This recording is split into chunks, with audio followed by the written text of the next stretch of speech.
Hello friends, इस video में हम बात करेंगे अन्न के नली के कैंसर के बारे में।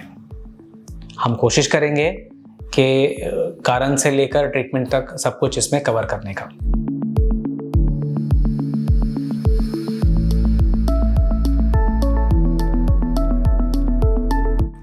मेरा नाम डॉक्टर प्रवीण कमार है। मैं कैंसर सर्जन हूँ और मेरा स्पेशलिटी है digestive system cancers. Digestive system cancers के मैं 5000 से भी ज़्यादा सर्जरीज कर चुका हूँ। सो दोस्तों, अन्न के नली का कैंसर एक बहुत ही कॉमन कैंसर है इंडिया में और कई सारे लोगों को इससे तकलीफ़ होता है, तो इसके बारे में जानना ज़रूरी है। तो अन्न के नली के कैंसर में पहले पेशेंट को क्या प्रॉब्लम होता है और क्या सिम्टम्स होते हैं। सबसे कॉमन सिम्टम है खाना निगलने में परेशानी, क्योंकि अन्न का नली है, ये मुंह को जाके पेट से जोड़ता है और पतला रहता है। तो इसमें कभी भी प्रॉब्लम होता है या गांठ पैदा होता है या कैंसर होता है तो स्वाभाविक है कि ये खाना जब मुंह से पेट तक पहुंचने की कोशिश करता है तो इसके पाथ में बाधा डालेगा। तो इससे क्या होता है, पेशेंट को खाना निगलने में तकलीफ होता है। जब बीमारी छोटेपन में होता है तब हो सकता है कि सिर्फ प्रॉब्लम जाड़े खाने से हो। जब आप रोटी सब्जी खाते हो या दाल चावल खाते हो या कुछ नॉनवेज खाते हो तब जाके प्रॉब्लम हो, बट पतले चीज़ के लिए कोई प्रॉब्लम ना हो। बट जैसे जैसे बीमारी बढ़ते जाता है तो आपको पतला तरल पदार्थ में, जैसे दलिया है, खीर है, इनमें प्रॉब्लम होना चालू होता है, इनके निकलने में भी। और जैसे और प्रॉब्लम बढ़ेगा तो और भी तरल पदार्थ, जैसे सादा पानी है, दाल का पानी है, जूस है, सूप है, ये निकलने में भी दिक्कत होने लगता है। और जब बीमारी और बढ़ जाता है और अन्न की नली को कम्प्लीटली ब्लॉक करता है तब थोड़े पेशेंट्स में थूक निकलना भी मुश्किल हो जाता है। सो जैसे जैसे ये प्रॉब्लम बढ़ते जाता है तो ये और ज़्यादा ब्लॉक पैदा करता है, जिसकी वजह से ना ही खाना आगे जाता है, ना ही आपका सलाइवा है वो आगे जाता है। इससे क्या होता है, अन्न का नली एक तरह ब्लॉक होके चौड़ा होने लगता है और इसमें खाने का सामान और आपका सलाइवा जमने लगता है। इसमें एक ये रिस्क होता है कि जो जमा हुआ चीज़ है एकदम से बाहर आ जाए, जैसे वॉमिटिंग हो, और वो वॉमिटिंग होते होते कई बार ऐसे चांस हो सकता है जो थोड़ा बहुत खाना है आपके सांस के नली में चले जाए। ये कब होता है? ये जब होता है यूजुअली जब ये प्रॉब्लम काफ़ी दिन से है और अन्न का नली काफ़ी चौड़ा हो गया है कैंसर के ऊपर और वहाँ खाना जम रहा है और पेशेंट जब भी सोता है ये जो खाना है हल्का छोटे छोटे क्वांटिटी में बाहर आके सांस की नली में घुस जाए और इससे फेफड़े का इन्फेक्शन हो सकता है। थोड़े पेशेंट में जब बीमारी बढ़ने लगता है तो खांसी होता है, और जब ये बीमारी अन्न की नली को छोड़ के बाजू के लिम्फ नोड्स में फैलता है तब हो सकता है कि ये जो आवाज़ के तार हैं इनके आजू बाजू में फैल जाए और आपका आवाज़ बदल जाए, जिसको हम होर्सनेस ऑफ वॉइस बोलते हैं। ऐसे भी हो सकता है। तो दोस्तों, जब खाना ही आपके पेट तक नहीं पहुंच रहा है तब स्वाभाविक है कि जैसे जैसे बीमारी बढ़ेगा तो पेशेंट को वीकनेस आएगा, वेट लॉस होगा, पेशेंट मतलब काफ़ी न्यूट्रिशनली डिप्राइव्ड लगेगा। तो ये थे अन्न की नली के कैंसर के जो कॉमन लक्षण हैं। तो इसके बारे में हम आगे बात करेंगे कि इसको हम पहचानें कैसे और इसके लिए क्या क्या जांच होती है।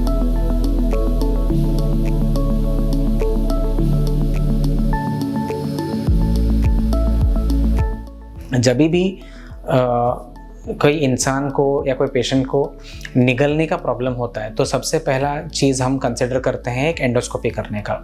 इसमें पेशेंट के मुंह से एक ट्यूब वाला दूरबीन रहता है, इसको डाल के हम देखते हैं कि अन्न की नली में या पेट में कहाँ पे प्रॉब्लम है। अगर प्रॉब्लम है, जैसे अन्न की नली का कैंसर है, यहाँ पे जब गठान या अल्सर हमें दिखता है कैंसर वाला, जब वहाँ से हम बायोप्सी लेते हैं, इससे पता चलता है कि किस प्रकार का कैंसर है। यूजुअली अन्न की नली में 2 प्रकार के कैंसर होते हैं। एक तो है एडिनोकार्सिनोमा ऑफ कैंसर, दूसरा है squamous cell carcinoma of of oesophagus. दो स्क्वैमस सेल कार्सिनोमा ज़्यादा कॉमन है और एडिनोकार्सिनोमा थोड़ा कम कॉमन है। हालांकि अभी एडिनोकार्सिनोमा का जो नंबर्स हैं धीरे धीरे इंडिया में बढ़ते जा रहे हैं। तो ये तो हो गया बायोप्सी से हम किस प्रकार का कैंसर देख रहे हैं। और अभी हमको जानना है कि कैंसर कितना फैला है। इसके लिए अन्न की नली के कैंसर में हम यूजुअली पेट सीटी स्कैन का यूज़ करते हैं, जिसमें पूरा बॉडी का स्कैनिंग होता है और हमें पता चलता है कि बीमारी सिर्फ अन्न की नली में है या उधर से लिम्फ नोड्स तक पहुंचा है या और कहीं दूसरे ऑर्गन तक भी फैला है। इससे हमें ये पता चलता है कि इसका स्टेज कौन सा है। तो स्टेज के हिसाब से ही आगे का ट्रीटमेंट हम जानते हैं। पेट सीटी स्कैन के बारे में आपको और जानना है तो आप हम मेरे दूसरे वीडियोस भी देख सकते हैं। तो अभी हम बात करेंगे, आपका पेशेंट का बायोप्सी हो चुका है, एंडोस्कोपी हो चुका है, पेट स्कैन हो चुका है, तो आगे का ट्रीटमेंट क्या होगा। तो दोस्तों इंडिया में जो अन्न की नली का कैंसर है यूजुअली हम लोकली एडवांस्ड स्टेज में पाते हैं। मतलब अन्न की नली के काफ़ी सारा जो वॉल है ये कैंसर में फंस चुका रहता है। काफ़ी सारे पेशेंट में ये लिम्फ नोड्स तक भी फैला रहता है इंडिया में। तो ये सब चीज़ों में डायरेक्ट ऑपरेशन करने का फ़ायदा कम होता है। तो इसीलिए हम ऑपरेशन से पहले बीमारी घटाने के लिए पेशेंट्स को कीमोथेरेपी देते हैं और थोड़े पेशेंट्स में कीमोथेरेपी और रेडियोथेरेपी दोनों साथ में देते हैं। इससे क्या होता है, इससे बीमारी सिकुड़ता है। जो कैंसर के सेल्स सर्कुलेशन में हैं या लिम्फेटिक्स में फैल रहे हैं, इनमें भी कंट्रोल आता है। तो जब ये बीमारी सिकुड़ जाता है अच्छे से, तब हम ऑपरेशन का प्लान करते हैं। तो किस प्रकार का ऑपरेशन पॉसिबल है। जैसे दोस्तों आपको अभी तक समझ में आ गया रहेगा कि अन्न का नली जो है जहाँ पे ओरल कैविटी और ओरोफैरिंग्स, जहाँ पे मुंह ख़त्म होता है, वहाँ से शुरू होके गले से ट्रैवल करके, छाती से ट्रैवल करके पेट में जाके ख़त्म होता है।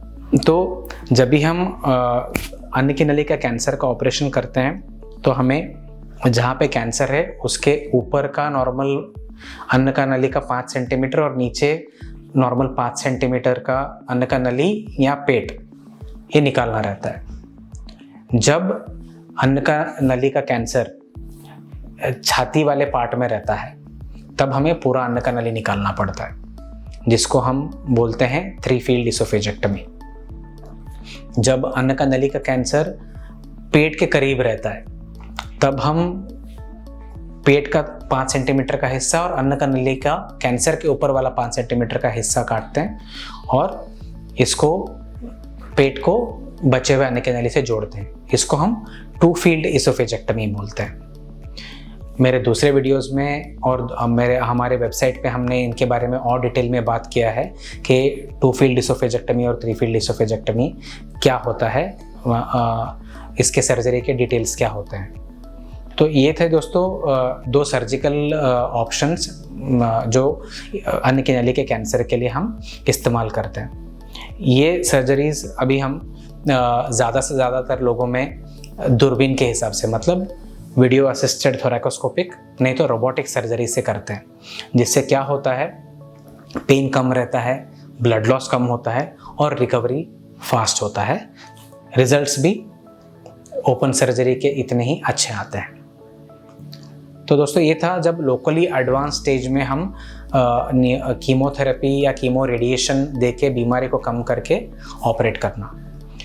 थोड़े लकी पेशेंट्स में ऐसा होता है कि बीमारी काफ़ी अर्ली स्टेज में हम पकड़ते हैं, जिसमें हम डायरेक्टली सर्जरी कर सकते हैं। इसमें भी इसी प्रकार का सर्जरी होता है जैसे अभी मैंने पहले लोकली एडवांस स्टेज के लिए डिस्कस किया था। किस प्रकार का सर्जरी करना है, पूरा अन्न का नली निकालना है या थोड़ा अन्न का नली और थोड़ा पेट निकाल के जोड़ना है, ये अन्न की नली के किस प्रकार में, किस पोजीशन में कैंसर है इसके ऊपर डिपेंड करता है। अगर अन्न का नली का कैंसर बहुत ही छोटे स्टेज में है तो हम एक और तरह का सर्जरी कर सकते हैं जिसको हम ट्रांस हाइएटल इसोफेजेक्टमी बोलते हैं, जिसमें छाती में चीरा मारने का ज़रूरत नहीं पड़ता। तो इससे पेशेंट का रिकवरी बेटर रहता है, दर्द कम रहता है और पेशेंट का डिस्चार्ज भी जल्दी होता है। जब अन्न के नली का कैंसर दूसरी जगह पे फैल जाता है, मतलब काफ़ी बड़ा है और ऑपरेशन के लायक नहीं रहता, तब हम क्या करते हैं? तो इसमें 2 चीज़ों के बारे में जानना ज़रूरी है दोस्तों। एक तो है कि अन्न की नली के कैंसर की वजह से पेशेंट को खाना नहीं जा रहा है, तो इसके लिए हमें कुछ करना रहता है। तो इसके लिए क्या ऑप्शन है? इसके लिए सबसे बेस्ट ऑप्शन रहता है कि हम एक मेटलिक ट्यूब, जिसको हम स्टेंट बोलते हैं, हम जहाँ पे ब्लॉकेज है वहाँ पे डालें और उसको फुला दें, ताकि जो ब्लॉक है वो निकल जाए और पेशेंट का खाना चालू हो जाए। इसको हम बोलते हैं स्टेंटिंग।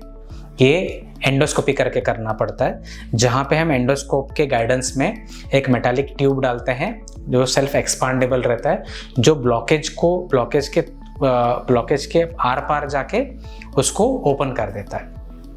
इससे पेशेंट का खाना चालू होता है। बट ये हो गया सिर्फ पेशेंट का प्रॉब्लम या खाने का सॉल्व करने के लिए। इसके अलावा बीमारी और ना बढ़े, इसके लिए छोटे डोज में रेडिएशन देना पड़ता है। अगर बीमारी और ज़्यादा फैला है तो इनमें कीमोथेरेपी भी एडिशनली देना पड़ता है। अगर समझ लीजिए कि थोड़े पेशेंट में हम ये मेटालिक ट्यूब या स्टेंटिंग ना कर पाए, तो दूसरा सर्जिकल ऑप्शन ये है कि हम छोटी अतड़ी में एक छोटा सा छेद बना के उसमें ट्यूब डाल दें, जिसको हम फीडिंग जेजुनोस्टमी बोलते हैं, जिसमें पेशेंट के लिए एटलीस्ट खाना चालू हो जाए, जिससे पेशेंट का न्यूट्रिशन बना रहेगा। तो पेशेंट दूसरे जो ट्रीटमेंट है, जैसे रेडिएशन है या कीमोथेरेपी है बीमारी कंट्रोल करने के लिए, ये ले सकता है। बहुत ज़्यादा एडवांस स्टेज में अगर रहता है तो हम यूजुअली बाकी कोई ट्रीटमेंट हम एडवाइस नहीं करेंगे। अगर पेशेंट फिट है तो हम सिर्फ इसको कीमोथेरेपी पे बीमारी कंट्रोल करने का कोशिश करते हैं।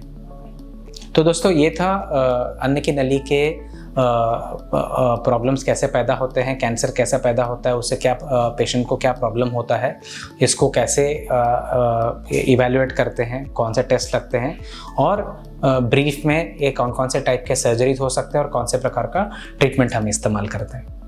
इसके बारे में बात करने के लिए और भी काफ़ी सारे टॉपिक्स हैं अन्न की नली के कैंसर के लिए, जिसके बारे में हम अपने दूसरे वीडियोस में बात करेंगे। आपको कोई भी सवाल है या डाउट है तो आप प्लीज़ हमें कमेंट में लिख के बताएं, हम डेफिनेटली इनका आंसर करेंगे। Thank you.